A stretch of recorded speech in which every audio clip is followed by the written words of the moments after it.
For all of our talk about how the candidates are battling for the White House, real battles with real bullets are raging across Iraq this week. And when General David Petraeus makes his report to Congress next month, that situation in Iraq could turn this campaign upside down again. Iraq has been out of the news spotlight lately. In Monday's New York Times, Brookings scholar Michael O'Hanlon was quoted as saying that the number of journalists calling him for stories on Iraq has fallen off to almost zero. So we gave Michael a call, invited him to tell us why voters should continue to care about Iraq. And we called in CNN's Pentagon correspondent Barbara Starr to keep him honest. Michael, let me ask you this first off. When General Petraeus shows up next month, all the campaigns say they want to listen to the generals. Is he going to say what they want to hear? Hi, Tom. Well, I think that we don't know what he's going to say because of the developments you just alluded to that are ongoing in Iraq right now. This is a fundamentally different kind of situation than we've had in a long time, and the outcome could be net very good or net very bad. There are some people trying to prejudge. President Bush, for example, said this shows the Iraqi government can be decisive because they're the ones that chose when to do this operation and they're leading it. Well, sure, I mean, give them an A for effort, but we don't know yet how well they're going to pull it off. And also, their goals might be at least partly to advance their own agenda vis-a-vis other Shia groups. I think their goals and motives are generally good, but you've got to perform. And if this leads to a bloodbath, it will not be any accomplishment. On the other side of things, however, those who say, oh, Iraq is up in flames and it's all a big travesty, forget that this had to be done at some point.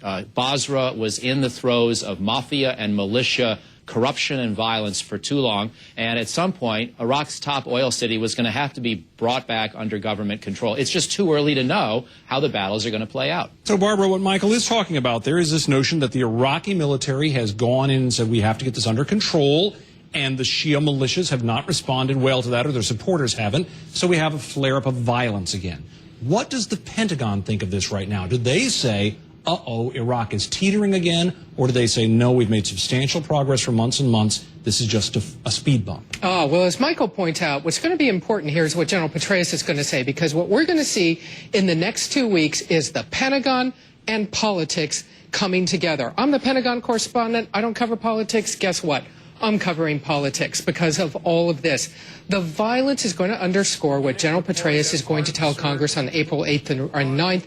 No rush for more troop withdrawals. And that, when he says that to the Senate Armed Services Committee and the Senate Foreign Relations Committee, who's on those committees? Senator McCain and Senator Clinton on armed services, Senator Obama on foreign relations. The military doesn't do politics, Dave Petraeus doesn't do politics, but guess what? When those hearings open, it's all going to be about politics. The question, the thing we will be watching, how much do those three senators verbally beat on General Petraeus when he says he's not in a rush for more troop withdrawals? Michael, it seems like this could play either way. The Democrats could look at this and say, look, you have continuing problems. We've said the progress wasn't fast enough. This is evidence of why you must move toward a withdrawal. On the other hand, the Republicans could say, this is evidence why you need to stay because it's not stabilized yet. And it seems the military could wind up caught in the middle. Yeah, I think you're right, Tom. I don't think we yet know how this will play out, largely because there are 10 more days of fighting that are going to happen, potentially, before Petraeus and Crocker testify. And if those 10 days produce positive results, then I think it'll be easier for those who support the surge to say, see, it's working, but you've got to give it time. If, however, we wind up with a bloodbath and Muqtada al-Sadr calls off the ceasefire and the the Shia militias start getting involved in the violence in a way they haven't been at a large scale recently, then you could have the critics of the war saying, you see, the progress was illusory, it's not really enough to base a policy on, we got to cut our losses and get out. The next 10 days, Tom, are going to matter a lot because the fighting continues, as you well know. John McCain has said basically that they have to stay put. I want to take a quick listen to what both of the Democratic contenders have said about the need to get out and when they want to do it. The most important part of my plan is the first step, to bring our troops home. I will set a new goal on day one. I will end this war. Barbara, it seems like the real problem with the facts here is that they don't really support either side entirely. There is good reason to say the American public is tired of the war, even though they've come back to about neutral on it in terms of half want it, half want to stop it. There's good reason to believe that a lot of Americans say we don't want this to go on forever. We don't want to have an open-ended commitment. And yet a good many others who are saying, but you can't just yank out and go.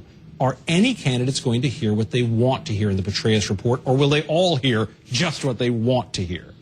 I think it's fair to say they're going to hear what they want to hear. There's going to be a lot of optics when those TV cameras turn on and General Petraeus sits down at the witness table.